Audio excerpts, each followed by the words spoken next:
सभी भागीदारों का दिया यूनिवर्सिटी के मन से हम स्वागत करते हैं। अखिल विद्यार्थी परिवार का यह युवा दिया यूनिवर्सिटी पिछले 7 वर्षों से कार्यरत है और आज का जो विषय है यंत्र का विज्ञान, इस विषय पर आगे चर्चा होगी। और इससे पहले हम अपने सभी भागीदारों का पुनः इस पर अभिनंदन करते हैं, स्वागत करते हैं। हमारे मुख्य अतिथि भी आज कार्यक्रम में शामिल हो चुके हैं। मैडम का हम बार बार इस ज्ञान देने के मंच से स्वागत करते हैं। कार्यक्रम को आगे बढ़ाने से पहले एक विशेष आज का कार्यक्रम है कि हमारे बीच में मैडम को नमस्कार करते हैं दिल्ली की तरफ से, और हम अपने वक्ता का परिचय बाद में देंगे। उसके पूर्व एक छोटा सा युग संगीत हमारे बीच में होगा, जो कार्यक्रम का आज का विषय है यंत्र का विज्ञान। यह एक बहुत बड़ा विषय है और इस विषय पर यज्ञ के 2 पक्ष हैं, आध्यात्मिक और वैज्ञानिक पक्ष। आज का जो कार्यक्रम है यंत्र के वैज्ञानिक पक्षों को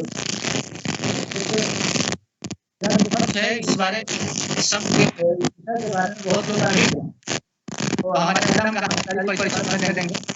पहले हमारे बीच में हमारे सर देवशक्ति विश्वविद्यालय से आप योग में डिप्लोमा कर रहे हैं।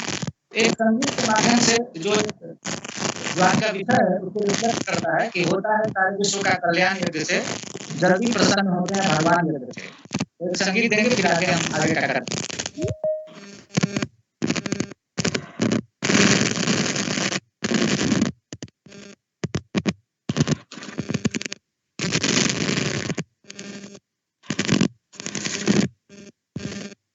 आज का हमारा गीत है, होता है सारे विश्व का कल्याण यज्ञ से, जल्दी प्रसन्न होते हैं भगवान यज्ञ से।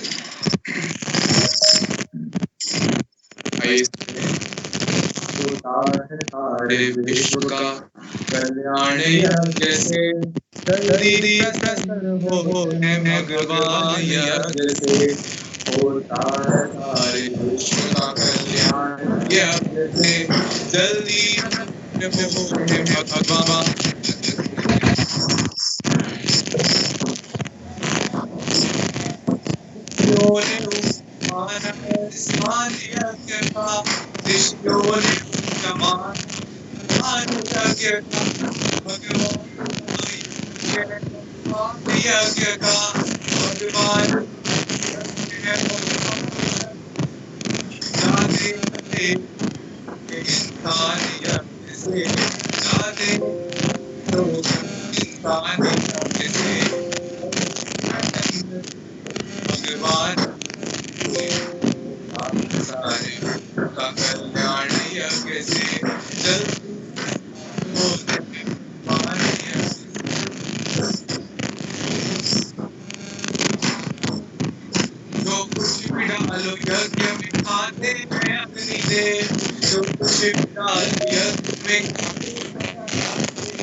बहुत बहुत धन्यवाद शरण जी। आगे हम कार्यक्रम को आगे बढ़ाने से पहले एक हमारे बीच में एक दिव्य अतिथि है। हमारे अतिथि नहीं कह सकते हैं, पूरे कार्यक्रम का संयोजक है। तो हम आज अपने इस कार्यक्रम में सबसे पहले अमन खत्री जी को निवेदन करना है कि अमन खत्री जी आप थोड़ा सा अपना वीडियो ऑन कीजिए। अमन खत्री जी, अमन जी वीडियो ऑन कीजिए। हम आप आज के इस कार्यक्रम में जितने पार्टिसिपेंट्स हैं उनको एक छोटा सा महत्व संदेश देना चाहते हैं कि जो भी कार्यक्रम हम चौथा वेबिनार आज हमारा संपन्न हो रहा है, ये सारा का सारा जो कार्यक्रम हो रहा है वो अमन जी के मदद से हो रहा है। तो खासकर वक्ता का भी आशीर्वाद चाहेंगे कि मैडम को यज्ञ पर विशेषज्ञता प्राप्त है और आज का दिन थोड़ा सा अमन जी के लिए महत्वपूर्ण है। थोड़ा सा हम संक्षेप में कहना चाहें, अखिल विश्व गायत्री परिवार का पूरा जो कार्यक्रम है, सहयोग, समर्पण, प्रेम और आत्मीयता के विस्तार मूल मिशन है इसका। तो आज अमन जी के जीवन में एक ऐसी घटना घटी है जिस पर हम अमन जी का स्वागत करेंगे, 5 मिनट का इनका उद्बोधन करेंगे। इसके बाद हम अपने मुख्य वक्ता का परिचय और उनका कार्यक्रम होगा। आज अमन जी की माता जी का जन्मदिन है और दुर्भाग्य से इस कोरोना में इनकी माता जी नहीं रही, तो इनके पिता भी नहीं हैं, लेकिन इन्होंने शुरुआती दौर से दिया न्यू दिल्ली के सारे कार्यक्रम में अपनी भागीदारी सुनिश्चित की है। तो हम अमन जी से निवेदन करेंगे, उसके पहले हम एक अपने संगीत से निवेदन करेंगे कि एक संगीत के माध्यम से उनकी माता जी को याद किया जाए और इस पर आगे काम करेंगे। दिन की बात हमारा गीत है जिसकी बधाई जिसकी बात इन दीपकों ने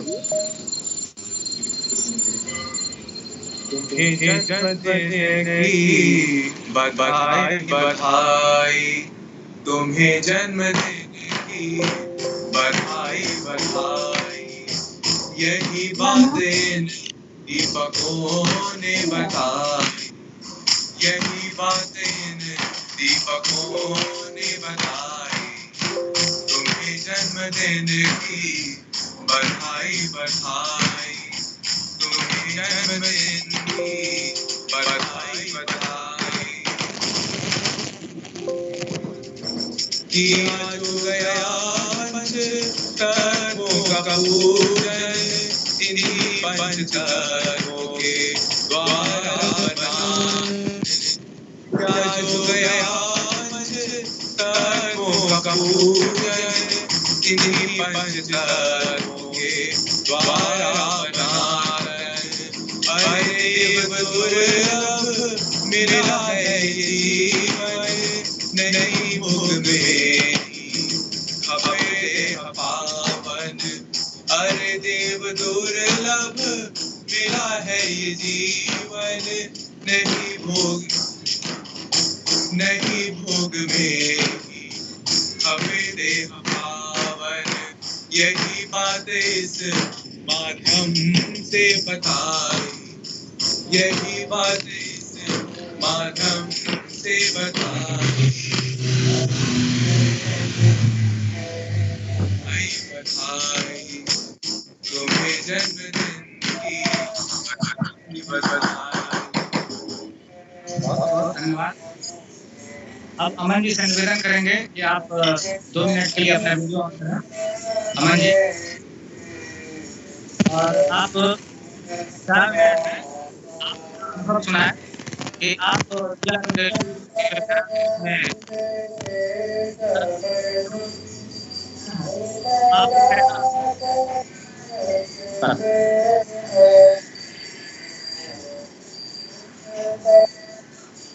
ऑडियो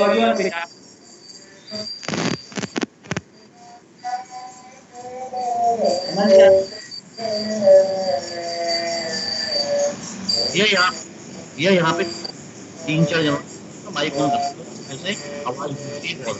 एक पवन यादव,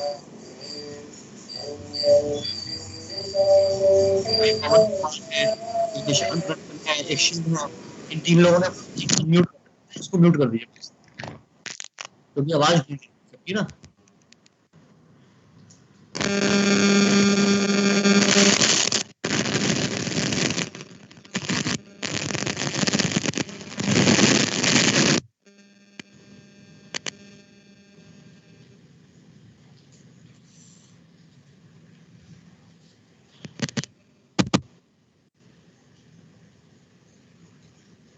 भी आवाज आ रही है मेरी?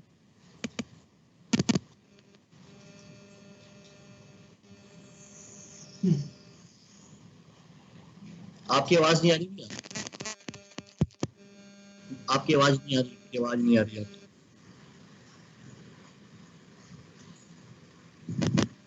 हेलो हेलो, अब आ रही? अरे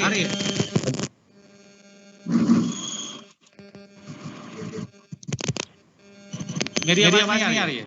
अब आ रही है भी। ठीक है, आप पूरी 5 मिनट की बात रखिए। बस मेरे को दिल्ली से जुड़े हुए 1 महीने हो गए हैं, तो मैं भैया के साथ प्रोग्राम में भाग ले रहा हूँ, जो कुछ शुरुआत कर रहा हूँ। तो बस यही बोलना चाहूँगा, मेरे को बहुत सारी चीजें सीखने को मिली, मतलब लाइफ में कैसे आगे बढ़ना चाहिए चीजों की वजह से। जैसे मेरी मम्मी 3 महीने पहले, तो भैया ने भी सपोर्ट किया,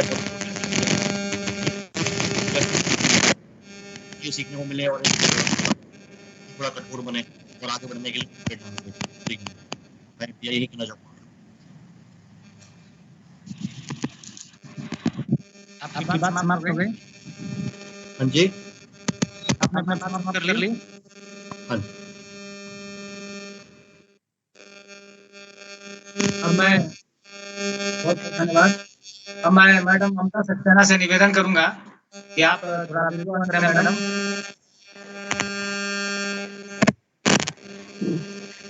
प्रणाम।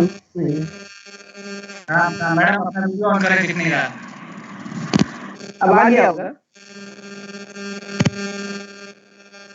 वीडियो आ गया होगा, देखिए यहाँ तो दिखा रहा है।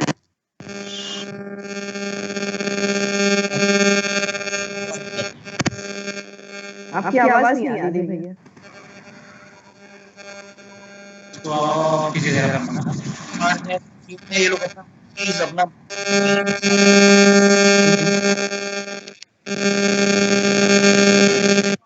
साउंड डिस्टर्बेंस आ रहा है वहाँ से। अमन जी देखिए क्या स्पीकर ऑन है मेरा, उनको बंद करवाइए जरा। भैया पवन कुमार है और शिव है, इन दोनों को ये मेरा वीडियो दिख रहा है आपको? वीडियो दिख रहा है।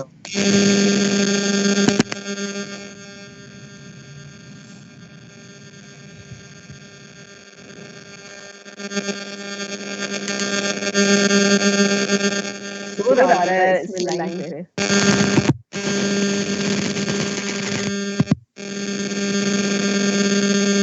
आपकी तरफ से नहीं आ रहा, कहाँ से आ रहा है?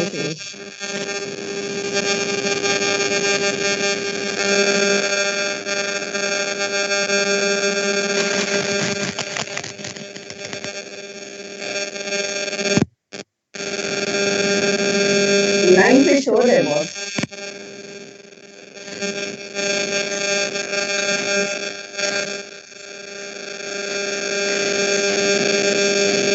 आपकी आवाज नहीं आ रही भैया,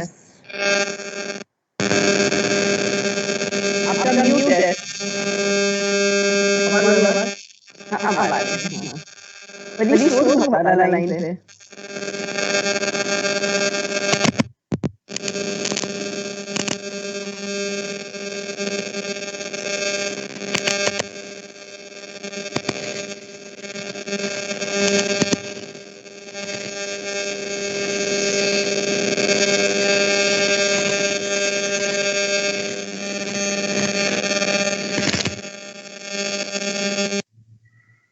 आपका भैया म्यूट हो गया। अब मेरे साथ सही है। हाँ, अब आ रही है, ठीक है। हाँ, अब आवाज हमारी जो वक्ता है, आप आपका एलोपैथी में विशेषज्ञता है, आपने पीएचडी किया है संस्कृत विश्वविद्यालय से, और आप मिनिस्ट्री ऑफ प्रोग्राम इम्प्लीमेंटेशन में डायरेक्टर जनरल रही हैं और बड़ी आध्यात्मिक रुचि की हैं और गायत्री परिवार के भी सक्रिय सदस्य हैं और आपका राष्ट्रीय मंचों पर कार्यक्रम हुआ है। तो हमने बहुत निवेदन किया कि हमारे दिया न्यू दिल्ली के मंच पर भी, चूंकि गायत्री परिवार का युवा विंग है और यज्ञ हमारा प्राण है, भारतीय संस्कृति का भी और गायत्री परिवार का भी।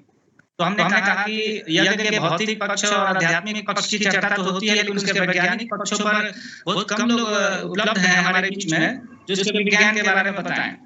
और विज्ञान को जब तक कोई व्यक्ति जानता नहीं है तब तक उसमें अभिरुचि नहीं लेता है। तो मैडम ने इसमें पीएचडी किया है संस्कृत विश्वविद्यालय से। तो हमने काफी लंबे समय से हमसे निवेदन कर रहे थे, उन्होंने हामी भरी और समय दिया और हमारे बीच में आए। आपका हम बहुत बहुत स्वागत और अभिनंदन करते हैं। और आज के इस कार्यक्रम में 25-30 मिनट में आप ऐसे वैज्ञानिक पक्षों पे, चूंकि मैडम हमारे साथ देश के दिल्ली से बाहर भी विभिन्न राज्यों से और लोग जुड़े हुए हैं, बड़ी उनकी अभिलाषा है कि हम वैज्ञानिक पक्षों पे विश्वविद्यालय से भी इस तरह का लेक्चर अवेलेबल नहीं है। तो 25 से 30 मिनट में बाद में सब्सिक्वेंट आपका लेक्चर होगा, जो एक कार्यक्रम में संभव नहीं है। तो हम आपका आभार व्यक्त करते हैं कि आप हमारे बीच में आए हैं। अब आप हमारे बीच में यज्ञ के वैज्ञानिक पक्षों की चर्चा करें 20 से 25 मिनट में, और यदि प्रेजेंटेशन की संभावना है तो प्रेजेंटेशन भी करें, नहीं तो स्पीच देके जैसे भी आप। जी मैं प्रेजेंटेशन कर देती हूँ जी। इसको मैं अपना पीपीटी शेयर करती हूँ। ये नजर आ रहा है आपको स्क्रीन पे पीपीटी? जी जी जी आ रहा है। ठीक है, सभी को मेरा प्रणाम। आज अभी जैसे भैया ने बताया कि यज्ञ एक आध्यात्मिक विषय है, परंतु हम आज उसके वैज्ञानिक पक्ष के ऊपर चर्चा करेंगे, क्योंकि विज्ञान क्या है? विज्ञान का अर्थ होता है विशिष्ट ज्ञान, यानी कि आप किसी भी विषय के ऊपर विशिष्ट ज्ञान जब तक नहीं प्राप्त करते हैं या उसके बारे में नहीं जानते, तब तक उसके विषय में अनेक भ्रांतियां रहती हैं और लोगों को उसके ऊपर विश्वास नहीं होता है। जैसा कि आज हम देखते हैं, जब ये यज्ञ पुराने समय में था, उस समय सारे एक आम आदमी से लेके और राजा महाराजा तक, ऋषि और मुनि सभी इसको करते थे और इसके लाभ लेते थे। पर आज इसकी अनेक लाभ हैं जो कि हम जानते नहीं हैं, और अगर जानते भी हैं तो हम मानते नहीं, क्योंकि हमने करके नहीं देखा है। तो आज मैं उसके ही वैज्ञानिक पक्ष के ऊपर चर्चा करूंगी, जो यज्ञ के एप्लीकेशंस हैं आज हमारे जीवन के विभिन्न पक्षों के ऊपर।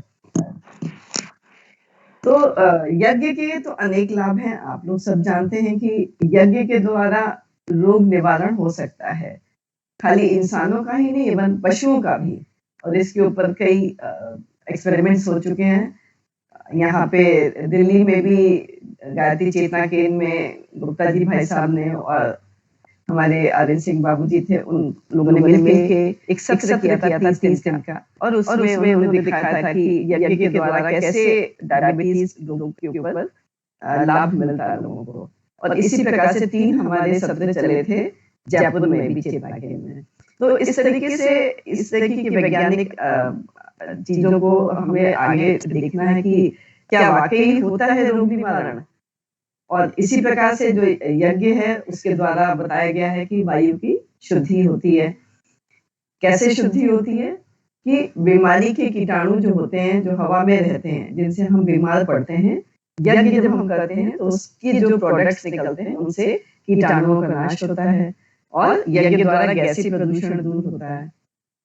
फिर यज्ञ के द्वारा हमारा जो वातावरण है, हमारे चारों तरफ एटमॉस्फेयर जो है, उसमें भी अनेक तरह की अशुद्धियां आती हैं, जैसे कि रेडिएशंस हैं हमारे चारों तरफ। आज इलेक्ट्रोमैग्नेटिक रेडिएशंस हैं, चाहे रेडियो वेव्स हो, चाहे इलेक्ट्रिकल वेव्स हो, चाहे मैग्नेटिक वेव्स हो, ये चारों तरफ हमारे एक सागर है और इस सागर के बीच में हम रह रहे हैं। हमें दिखती नहीं है, परंतु इनका हमारे ऊपर असर बहुत ज्यादा पड़ता है।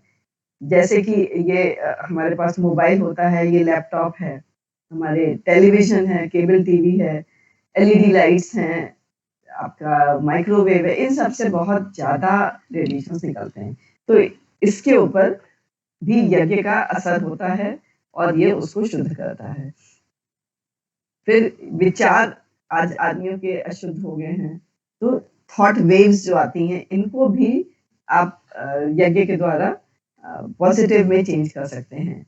इसके अतिरिक्त पीड़ा तरंगे जो होती हैं, कहीं पे पशुओं का वध होता है, कहीं पे लड़ाई होती है, कहीं पे किसी का मर्डर होता है, उन सब की जो पीड़ा है वो एक पेन वेव्स के फॉर्म में इस विश्व में घूमती रहती है और इनके ही लोगों का मानना है कि जो साइड इफेक्ट्स हैं वो भूकंप के माध्यम से या कहीं पे सूखा पड़ जाए, कहीं पे आपके बाढ़ आ जाए, अतिवृष्टि हो जाए, वो चाहे हम क्लाइमेट चेंज को कहते हैं या इसका भी एक साइड इफेक्ट होता है क्योंकि every action has a reaction. आपने किसी को पीड़ा पहुंचाई, वो पीड़ा वेव जो पैदा हुई वो फिर अपने इंटर्न ये सब चीजें लेके आती हैं। तो इस तरीके की चीजों में भी आप यज्ञ का देख सकते हैं कि यज्ञ का इससे बहुत लाभ मिलता है। फिर यज्ञ द्वारा जल की शुद्धि संभव है, जल का संतुलन मतलब वाटर लेवल मेंटेन हो सकता है, जल का वाटर लेवल जो है संवर्धन भी संभव है। ये सब एक्सपेरिमेंट्स करके देखे जा सकते हैं। मिट्टी या मृदा जिसको हम कहते हैं उसकी शुद्धि, उसकी पौष्टिकता संवर्धन, उसमें कार्बन मात्रा का संवर्धन, कीटाणु क्रियात्मकता का संवर्धन जिसको कहते हैं बैक्टीरियल एक्टिविटी, माइक्रोबियल एक्टिविटीज, उसका भी संवर्धन संभव है। वनस्पति और औषधियों की जो गुणवत्ता है, अगर हम यज्ञ एनवायरनमेंट में हम कोई चीज उगाते हैं तो उनकी गुणवत्ता बहुत बढ़ जाती है, उनकी प्रोडक्टिविटी बढ़ जाती है और बहुत सकारात्मक प्रभाव पड़ता है। और भी इसके अतिरिक्त यज्ञ के भौतिक लाभ हैं, जैसे कि वृक्षों का संरक्षण हो जाता है, संवर्धन होता है। जब हम फॉरेस्ट लगाते हैं तो अब यज्ञ के द्वारा आपके वृक्षों की ग्रोथ बहुत अच्छी होती है। जलवायु और ऋतु चक्र का नियमीकरण होता है जिसको कहते हैं क्लाइमेट इंजीनियरिंग, वो भी इसके द्वारा संभव है। ये सब चीजें हमारे वेदों में लिखी गई हैं और गुरुदेव ने वाङ्मय नंबर 26 में पेज नंबर 1.6 पे ये लिखा है कि वेदों में यज्ञ विद्या भरी हुई है। कल्प सूत्र में उसके विनियोग दिखलाए गए हैं। विनियोग अर्थात यही सारे एप्लीकेशंस जो करते हैं ये विनियोग कहलाते हैं। इनके एप्लीकेशंस कल्प सूत्र में दिखाए गए हैं। इतने सारे एप्लीकेशंस देखिए, आप देख रहे हैं, वो तो भौतिक लाभ थे। ये क्या है? आध्यात्मिक लाभ हैं, जैसे कि आत्मा का निर्मलीकरण संभव है यज्ञ के द्वारा, व्यक्तित्व परिष्कार होता है, आत्मबल बढ़ता है, आध्यात्मिक विकास होता है और आत्मोत्कर्ष यज्ञ के द्वारा हम अपना कर सकते हैं। यज्ञ के द्वारा मोक्ष की प्राप्ति, स्वर्ग की प्राप्ति होती, जो हमारा अल्टीमेट एम होना चाहिए इस पृथ्वी पे आने के बाद। घर, समाज एवं राष्ट्र में शांति एवं समृद्धि आती है। प्राण पर्जन्य की अभिवृद्धि होती है, यानी कि जो लाइफ फोर्स है, जो प्राण है, ये यज्ञ के द्वारा बढ़ता है और ये पर्जन्य मतलब बारिश के रूप से आता है। अब ये सारे जो प्रयोग हैं, ये सारे हमारे वेदों में लिखे गए हैं, लेकिन क्या किसी ने इसको करके देखा है? तो हमारे गुरुदेव पंडित श्री राम शर्मा आचार्य जी कहते हैं कि आज हमें क्या करना चाहिए? हमें ये देखना है कि आज के परिप्रेक्ष्य में कि क्या ये सारे प्रतिपादन आज भी सही हैं? क्या आज भी हम क्लाइमेट इंजीनियरिंग के द्वारा यज्ञ से हम अतिवृष्टि, अनावृष्टि इसको रोक सकते हैं? जलवायु परिवर्तन हो रहा है, क्या हम उसको रोक सकते हैं? या वायु प्रदूषण आज बहुत ज्यादा हो गया, उसको क्या हम संभाल सकते हैं, कम कर सकते हैं? जितने भी पर्यावरण के घटक हैं, एयर है, वाटर है, सॉइल है, एग्रीकल्चर है, हॉर्टिकल्चर क्रॉप्स हैं, ह्यूमन बीइंग्स है, इन सब में बैलेंस एक बनता है। वो बैलेंस क्या संभव हो सकता है? तो ये गुरुदेव ने हम लोगों से कहा है कि ये विज्ञान के रूप में हमें जब तक इसके ऊपर शोध नहीं करेंगे, हम ये जान नहीं पाएंगे कि यज्ञ की अग्नि को हम दिव्य ऊर्जा में कैसे परिणत कर सकते हैं, है ना? और जो ऊर्जा आ भी जाती है, उस ऊर्जा का निष्पादन हम विशेष प्रयोजनों के लिए किस प्रकार से करें, वो विधि क्या है? अगर हम पानी बरसा, कहीं पे सूखा पड़ा, पानी बरसाना, तो उसकी एक विधि होती है। वो विधि क्या है? वो विधि व्यवस्था जो है आज विलुप्त हो गई है। तो इस संदर्भ में हमें नई खोज करनी होगी और शोध द्वारा हमें ये देखना होगा कि क्या ये सारे एप्लीकेशंस आज के समय में भी संभव हैं। तो इसमें मैंने अपने पीएचडी देव संस्कृति विश्वविद्यालय से जो की थी और उसमें अनेक प्रयोग किए थे, उनके रिजल्ट्स के ऊपर मैं चर्चा करूंगी क्योंकि समय कम है। ये मेरी PhD central pollution control board के साथ हुई थी ये उनका सर्टिफिकेट है कि मैंने जो काम वहाँ पे किया था वो सारे उनके ही प्रोटोकॉल्स के हिसाब से साइंटिफिक प्रोटोकॉल्स मैंने पूरे फॉलो किए थे। तो अब आइए, मैं समय कम है तो सीधे अपने एक्सपेरिमेंट्स के ऊपर आती हूँ। मैंने बहुत चर्चाओं में सुना था कि यज्ञ में जो धुआं निकलता है, ये तो इतना धुआं निकालता है कि ये खुद ही प्रदूषण करता है, इससे प्रदूषण दूर कैसे होगा? तो यज्ञ यज्ञ अगर खुद प्रदूषण कारक है, तो फिर हम दूर करने की बात कैसे कर सकते हैं? दूसरी चर्चा में लोगों की भ्रांतियाँ ये थी कि कोई भी प्रकार का आप धुआं करिए, तो कीड़े नष्ट हो जाते हैं। तो फिर यज्ञ ही हम क्यों कर रहे हैं? आपके यज्ञ में ऐसी क्या खास बात है? तीसरी लोगों की एक शिकायत ये रहती है कि यज्ञ आप करते हैं तो बड़ा काला-काला धुआं, कार्बन निकलता है। ये छत में, सारे घर में काले फैलाता है। तो क्या ये हमारे अंदर भी जाता होगा और हमारे लंग्स में भी कालिख नहीं लाएगा?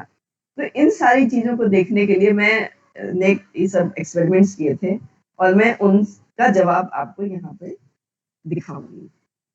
ये एक एक्सपेरिमेंट मैंने किया था घर के अंदर इंडोर, और इसमें एक दिन पूरा हमने वायु की जो माइक्रोब्स हैं, कीटाणु हैं, उनकी सैंपलिंग करी। 3 तरीके के सैंपल्स किए, एक बैक्टीरियाज, एक फंगस और एक टोटल पैथोजेंस जितने हैं, और इनकी सैंपलिंग करके हवा में दिन में 4 दफ़े उनका एवरेज काउंट्स निकाले। वो हमारी बैकग्राउंड बन गई। फिर हमने एक्सपेरिमेंट किया हवन, और उस दिन भी हमने सैंपलिंग की, हवन वाले दिन। उसके बाद मैंने उसी सैंपलिंग को कंटिन्यू रखा। हवन एक ही दिन किया, परंतु हवन के बाद 7 दिन तक मैंने सैंपलिंग करी, ये देखने के लिए कि हवन का इफेक्ट कब तक बना रहता है। तो ये मेरे रिजल्ट्स हैं, काफ़ी इंटरेस्टिंग है। आप ये देखेंगे कि जो पहली लाइन है ये बैक्टीरियाज की है। बैक्टीरियाज हवन के एक दिन पहले तो 90 थे बैकग्राउंड में, 90 इनकी कॉलोनी काउंट्स थी, ये यूनिट है। जिस दिन हवन किया ये घट करके 1/3 37 करीब रह गई, और उसके बाद ये अगले दिन घट करके 16 थी, उसके ये 4 दिन बाद 9 थी, और इवन 7 दिन बाद ये 7 थे बैक्टीरियाज। अगर हम बैक्टीरिया की बात करें तो मतलब 90 से घट के और 7वें दिन भी ये 7 थे, अर्थात 92% इनकी कमी आ गई थी। और ये कमी आप देखेंगे कि क्रमशः बढ़ती ही जा रही थी। हवन हमने एक ही दिन किया था, लेकिन एटमॉस्फेयर में जो भी कुछ था उसकी वजह से एटमॉस्फेयर बैक्टीरियोस्टैटिक बन गया और ये कमी बढ़ती चली गई। इसी प्रकार से अगर आप फंगस को देखेंगे तो फंगस बैकग्राउंड में एक दिन पहले तो 32 काउंट्स थे, उनकी कॉलोनी काउंट्स 32 थी। ये हवन वाले दिन घट करके 10 रह गई, यानी यहाँ पे भी ऑलमोस्ट आप देखेंगे 60% 67% रिडक्शन था। और फिर ये घटती गई और ये 7वें दिन ये मात्र 4 थी, यानी कि 88% यहाँ भी रिडक्शन था। पैथोजेंस काउंट को अगर हम देखें तो ये बैकग्राउंड में 14 थे, और ये भी घटते ये बाद में 3 रह गए थे। 7वें दिन घट करके ये 3 रह गए। तो क्या देखा हमने? ये बड़ा एक इंटरेस्टिंग रिजल्ट मिला कि हम जिसको कहते थे कि धुआं जो निकलता है पोल्यूशन है, सबसे सशक्त माध्यम ये दिखा मुझे इसका कि इसने एटमॉस्फेयर को कीटाणु रोधक बना दिया। हवन वाले दिन ये घट करके 60 to 70% खत्म हुआ। हवन के बाद हवन तो हट गया, जिस दिन आपने हवन किया वो हमने हटा दिया, लेकिन एटमॉस्फेयर में जो एनर्जी आ गई, कुछ ऐसी एनर्जी आई जिसने एटमॉस्फेयर को बैक्टीरियोस्टैटिक बना दिया, कीटाणु रोधक बना दिया, और वो क्रमशः बढ़ती चली गई। ये जो था यज्ञ का प्रभाव बड़ा विलक्षण मुझे दिखाई पड़ा, क्योंकि यज्ञ से कहते हैं कि यज्ञ कीटाणु वातावरण को कीटाणु रोधक बनाता है, परंतु ये किसी ने करके नहीं देखा, और जब मैंने करके देखा तो ये रिजल्ट्स बहुत इंटरेस्टिंग थे। ये रिजल्ट्स मेरे नहीं हैं, ये results central pollution control board के लैब के हैं। तो इसलिए इनके ऊपर आप कोई इसमें हमें डिस्प्यूट नहीं हो सकता है। तो ये एक एक्सपेरिमेंट था। उसके बाद दूसरा जो एक लोगों को था कि भाई जो धुआं साधारण धुआं होता है वो भी कीटाणुओं को मारता है, फिर हम यज्ञ ही क्यों करें? तो ये मैंने एक दूसरा एक्सपेरिमेंट किया जिसमें हमने एक जगह पे यज्ञ किया और दूसरी जगह पे साधारण धुआं किया है। और जहाँ पे यज्ञ किया वहाँ पे हमने एक दिन पहले बैकग्राउंड की सैंपलिंग की और फिर हवन वाले दिन की और उसके 2 दिन बाद तक की। और जहाँ पे हमने साधारण धुआं किया वहाँ भी ऐसे ही एक दिन पहले एक्सपेरिमेंट वाले दिन और एक दिन बाद तक हमने सैंपलिंग की और उसके नतीजे आप देखिए बड़े इंटरेस्टिंग आए हैं। ये जहाँ पे हमने हवन किया वहाँ पे बैकग्राउंड में तो 52 कॉलोनी काउंट्स थे बैक्टीरियाज के, जो हवन वाले दिन घट करके 31 रह गए और हवन के 1-2 दिन बाद ये घट करके 11 थे। यानी कि ट्रेंड यहाँ पे भी वही था कि घट रहे थे हवन के बाद, हवन वाले दिन, हवन के बाद भी घटे हैं। लेकिन जहाँ पे मैंने साधारण धुआं किया गया था, सिर्फ लकड़ी और कागज ऐसे जला दिया था, कोई देसी घी नहीं, कोई मंत्र नहीं, कोई हवन सामग्री नहीं। वहां का आप ये देखिए कि बैकग्राउंड में ये 27 थे, किंतु धुआं जब जिस दिन किया एक्सपेरिमेंट किया उस दिन ये बढ़ करके 49 हो गया, लगभग डबल। और उसके एक दिन बाद बढ़ करके ये 57 हो गए। आप देखिए 111% की यहाँ पे बढ़ोतरी हो गई थी। दोनों का बिल्कुल उल्टा ट्रेंड है, सेपरेट। फंगस में देखते हैं, आइए फंगस में क्या सीन था। फंगस में भी आप यज्ञ में देखेंगे कि बैकग्राउंड में ये काउंट्स जो थे 19 थे। जिस दिन एक्सपेरिमेंट किया हवन उस दिन ये घट करके 12 थे और उसके एक दिन बाद ये घट करके 6 रह गए थे। यानी यहाँ पे सेम ट्रेंड है जो हमने पहले देखा है। परंतु फंगस को जहाँ पे हमने नॉन यज्ञ या साधारण धुआं किया गया था वहां पे देखिए बैकग्राउंड में तो 7 थे, परंतु जब धुआं किया उस दिन ये बढ़ करके 12 हो गए और उसके बाद एक दिन बाद ये 25 हो गए। यानी 111% की बढ़ोतरी हो गई, 257% की बढ़ोतरी हो गई। पैथोजेंस में भी आपको सिमिलर ट्रेंड दिख रहा है कि ये 3 थे बैकग्राउंड में हवन वाली एरिया में और ये घट करके 2 रह गए थे एक दिन बाद। परंतु जहाँ पे साधारण धुआं किया था वहां पे ये 2 थे, धुआं करने वाले दिन ये बढ़ करके 12 हो गए थे और फिर उसके बाद ये घट करके 4 हो गए। अगेन यहाँ पे आप देखेंगे कि बढ़ोतरी हुई है। तो ये जो ट्रेंड था ये बहुत ही इम्पोर्टेंट हमारा एक एक्सपेरिमेंट था, क्योंकि जब लोग ये कहते हैं कि आपका धुआं यज्ञ का जो है वो पॉल्यूट करता है, तो यहाँ पे आप देखिए कि यज्ञ के धुआं जो है वो साधारण धुआं नहीं है, वो मेडिकेटेड फ्यूम्स हैं। और ये जो मेडिकेटेड फ्यूम्स होती हैं ये हवा में जाती हैं तो ये कीटाणुओं को खत्म करती हैं, कीटाणुरोधक बना देती हैं और उसमें न्यूट्रिशन मिला देती हैं। परंतु जहाँ पे हमने साधारण धुआं किया था वहां क्या था, वो पॉल्यूशन था, प्रदूषण था, गंदगी थी। जहाँ पे गंदगी होती है वहीं पे बीमारियां पनपती हैं और पैथोजेंस क्या है, बीमारी के कीटाणु हैं। तो ये आप देखेंगे कि जहाँ पे हमने साधारण धुआं किया वहां इनको भोजन मिल गया और ये बढ़ गए और एक दिन बाद भी बढ़े रहे, मतलब उस लेवल पे नहीं पहुंचे। ये रिजल्ट्स बहुत इंपॉर्टेंट है हमारे, आप लोग भी मैं चाहूंगी कि इसको नोट कर लें। जब भी आप लोगों से भी कोई इस तरह की बातें करे कि यज्ञ से के धुएं से बहुत प्रदूषण होता है, तो आप ये आंकड़े उनको बता सकते हैं और ये आंकड़े सेंट्रल पोल्यूशन कंट्रोल बोर्ड की लैब के हैं, ये भी आप उनको बता सकते हैं। तो ये 2 बहुत ही इम्पोर्टेंट हमारे एक्सपेरिमेंट्स थे जिनको मैंने अपनी पीएचडी के दौरान किया था। उसके बाद मैंने लोगों ने मुझसे ये बोला कि आप ये तो घर के अंदर करती हैं, पर अगर एटमॉस्फेयर बाहर का इतना पोल्यूटेड है तो घर के अंदर करने से क्या फायदा, बाहर का हवा तो अंदर ही आएगी और अंदर आएगी तो फिर अंदर का एटमॉस्फेयर भी बहुत साफ तो रह नहीं पाएगा। तो बाहर करने के लिए कितना आपको कितने बड़ा यज्ञ करना पड़ेगा, कितनी सामग्री, कितना देसी घी, कितना वॉल्यूम चाहिए होगा जिससे इफेक्ट आए खुले में। और उन्होंने कहा कि ये जो पोल्यूटिंग गैसेस हैं उस समय NO2 SO2 का बहुत प्रकोप था, उनकी मात्रा बढ़ी हुई थी। तो ये उसके ऊपर मैंने प्रयोग किए।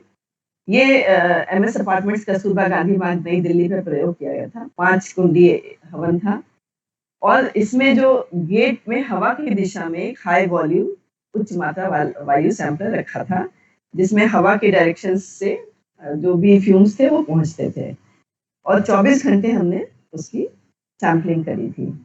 तो ज़्यादा डिटेल्स में ना जाके मैं सिर्फ रिजल्ट्स ही आपके साथ शेयर करती हूँ कि ये भी बड़े इंटरेस्टिंग रिजल्ट्स आए थे कि NO2 और SO2 जो गैसेस हैं, ये दोनों हमारे स्वास्थ्य के लिए अत्यंत हानिकारक है।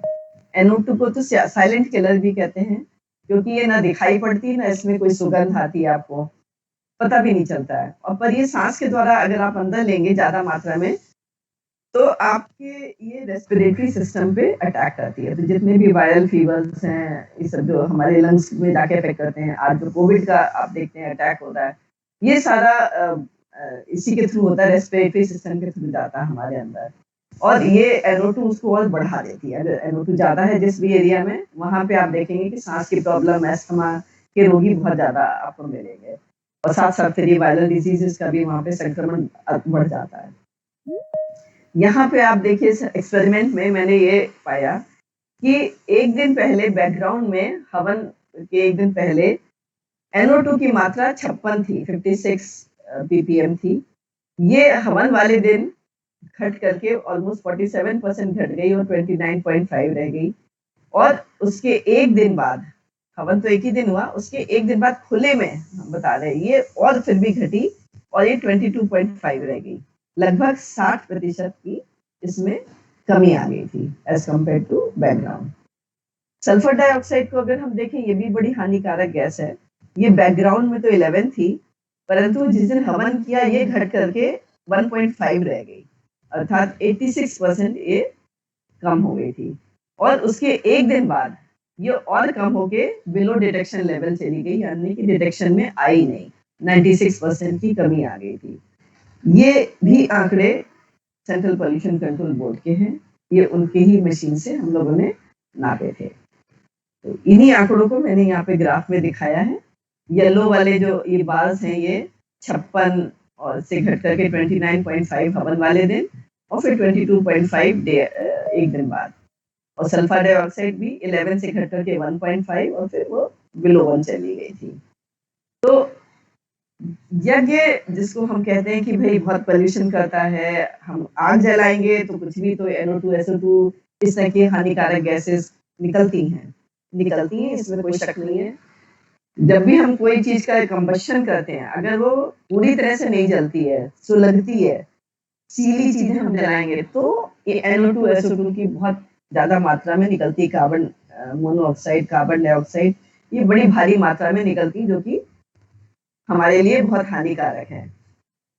लेकिन अगर हम जो यज्ञ में विधि विधान जिसको कहते हैं ना, यज्ञ के जो तरीके हैं, अगर हम वो फॉलो करते हैं, यज्ञ को हम यज्ञशाला में करते हैं प्रॉपर, तो रिजल्ट्स आपके बहुत सही मिलते हैं। अब बात आती है जो यज्ञ से कालिख निकलने वाली, कालिख क्या होती है? जो कार्बन निकलता है। ये जो कार्बन निकलता है, ये हमारे अगर लेवल पे आएगा तो हमारे लिए हानिकारक होगा। परंतु आप ये देखिए कि हमारे जो ऋषि लोग थे, उन्होंने यज्ञशाला जो बनवाई, उसकी उन्होंने एक विशिष्ट प्रकार की आकृति देखी। आपने देखा होगा यज्ञशाला बीच में से ऊपर खुली होती है, ऊपर छत पे खुली होती है और उसके ऊपर एक छतरी ऐसी और होती है ताकि पानी और गंदगी ना आए वहां से, लेकिन अंदर से गैसेस बाहर निकले।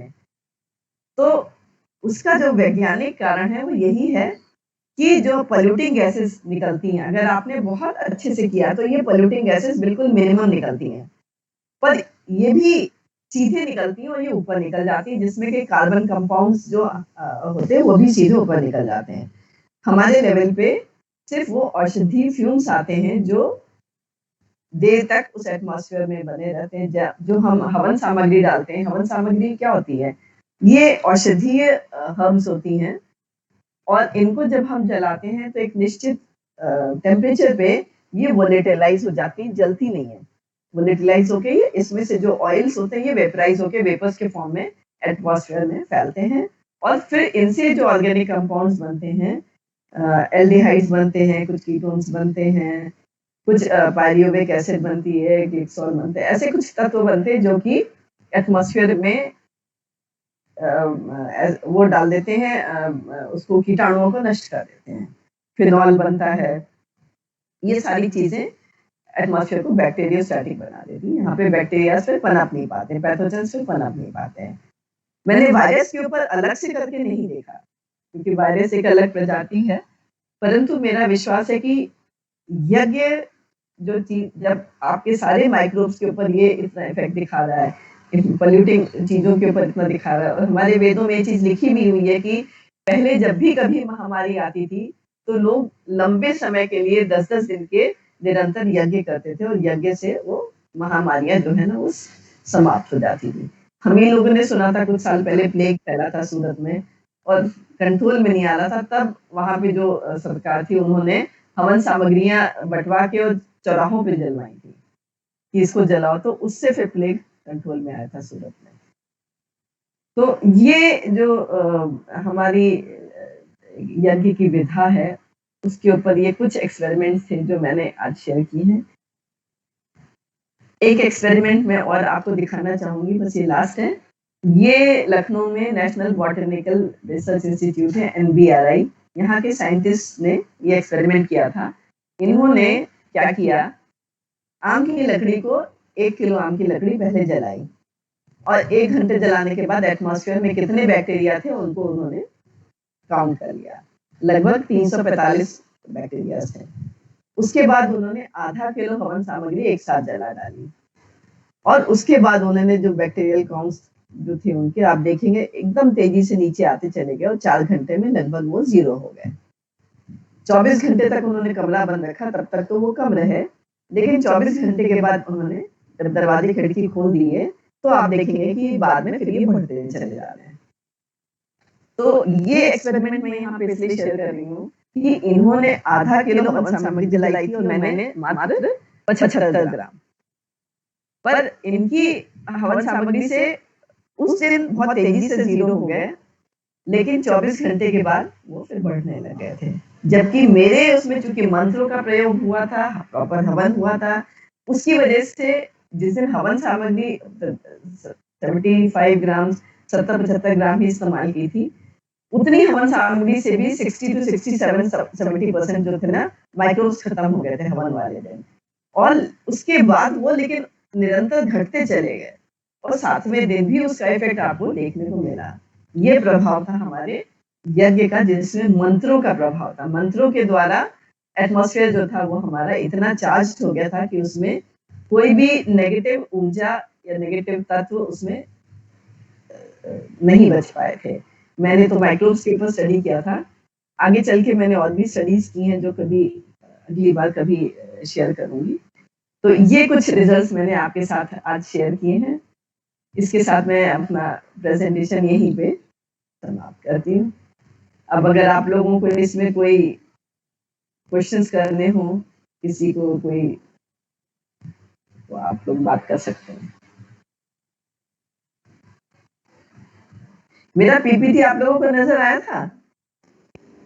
नहीं।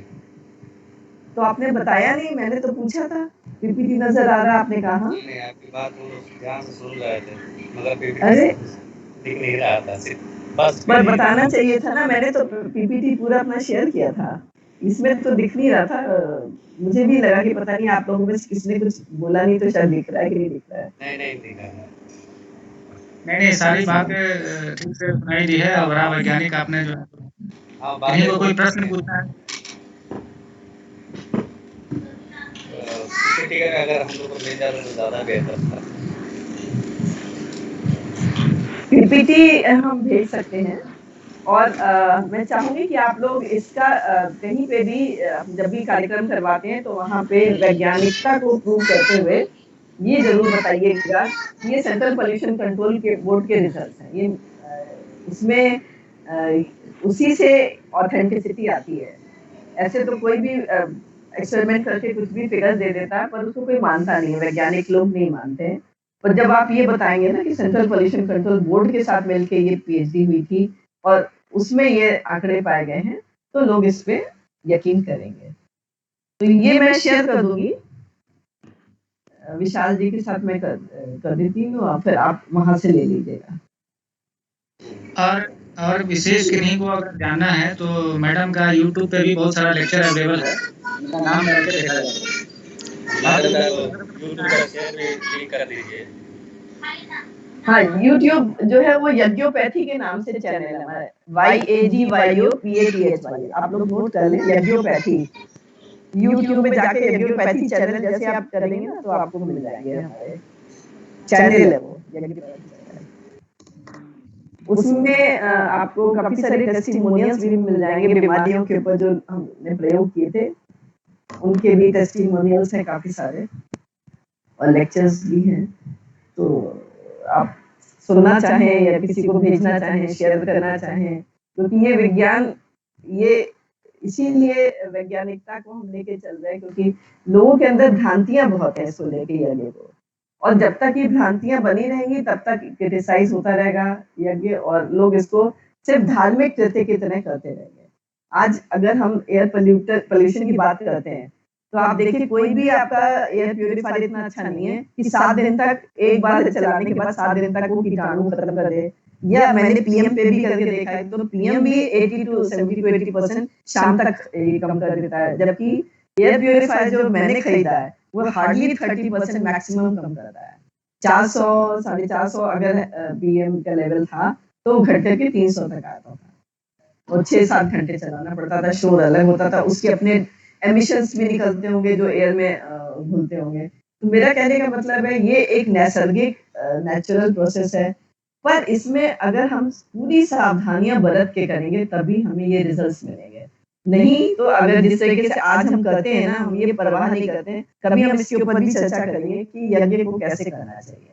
वो बहुत इंपॉर्टेंट है कि हम सही तरीका कैसे करें जिसमें हमको प्रॉपर पूरा लाभ मिले और पोल्यूशन सबसे कम मिले। जी,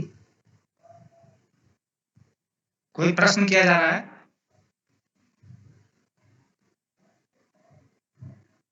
यदि मैडम, कोई मैडम। प्रश्न है तो पूछिए। हाँ जी।